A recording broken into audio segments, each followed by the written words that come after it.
Hi guys, thanks for tuning in. My name's Jess, this is the Scapegoat Club, and today I'm going to title the video, Don't Eat the Abuse Sandwich that the narcissist gives you. Alrighty friends, welcome back. First of all, thank you so much for your comments and for liking and subscribing.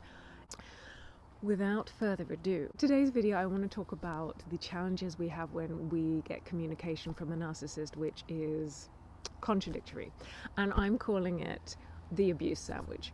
So the name comes from, I don't know if you guys have ever done any teaching or been in a position where you're managing people or giving feedback. Have you heard of that, the feedback sandwich, where you say, oh, really good job, that part was awesome, maybe next time try and focus on this, but overall, great job. So you sandwich the bad bit between the two good bits because you don't want to discourage the person and yada yada yada.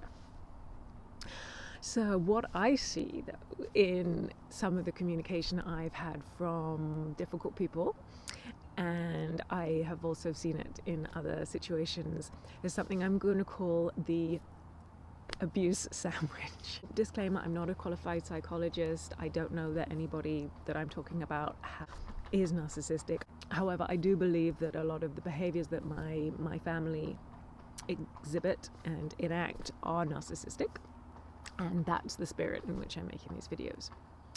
If you are in a difficult and abusive relationship, I really hope that you can get some professional help, because these things are really challenging. But so this abuse sandwich, what am I talking about?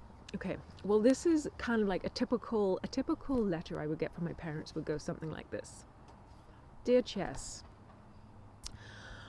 we're dying to hear from you. We never stop worrying about you. We thought you'd like to know that we're very ill or something else has happened. If you care, you know where to find us. We will always love you, Mom and Dad. Something like that. That's kind of an abbreviated version, but it would be something along those lines.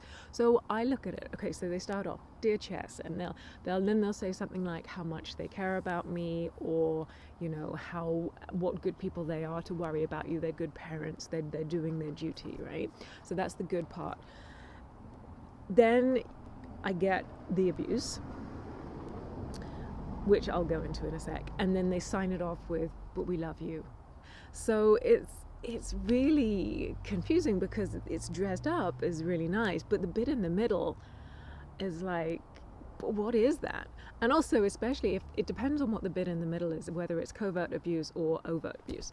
So overt abuse would be them saying, Dear Jess, we really hope you're well. How could you do all those horrible things to us? That was nasty. You're a really bad person, etc, etc, etc. Love from Mum and Dad. And I've had those letters as well. So that's like overt abuse, telling me what a horrible person I am, and that is not okay either.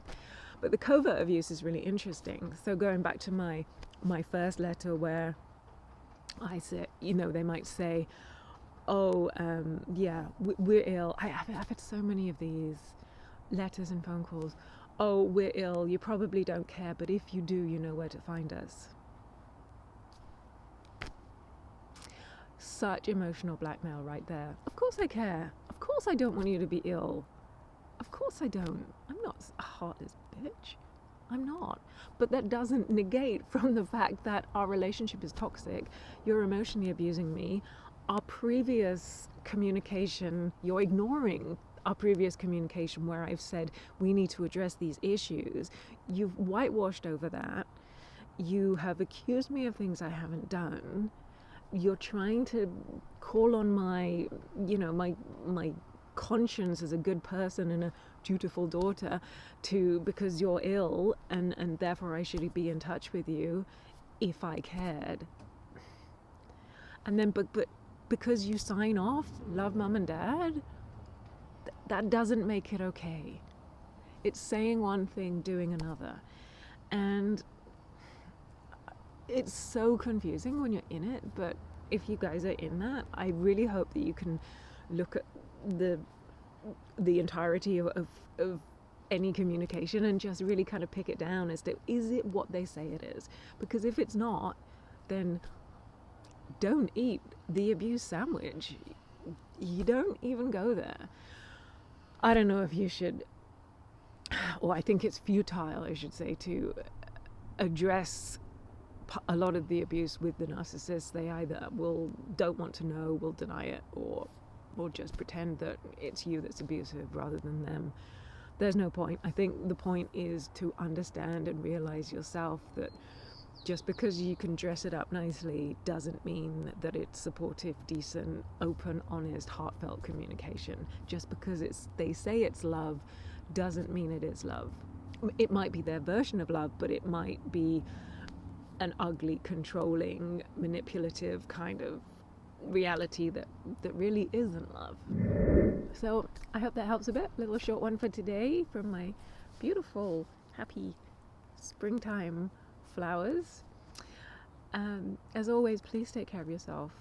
These are really, really challenging situations, and if you are going through that, please remember that you're not alone. That's why I'm doing this channel, that's why I'm throwing these videos out there, and that's why we are supporting each other through the comments. So please drop me a comment if you'd like to say hi. I'd love to hear from you.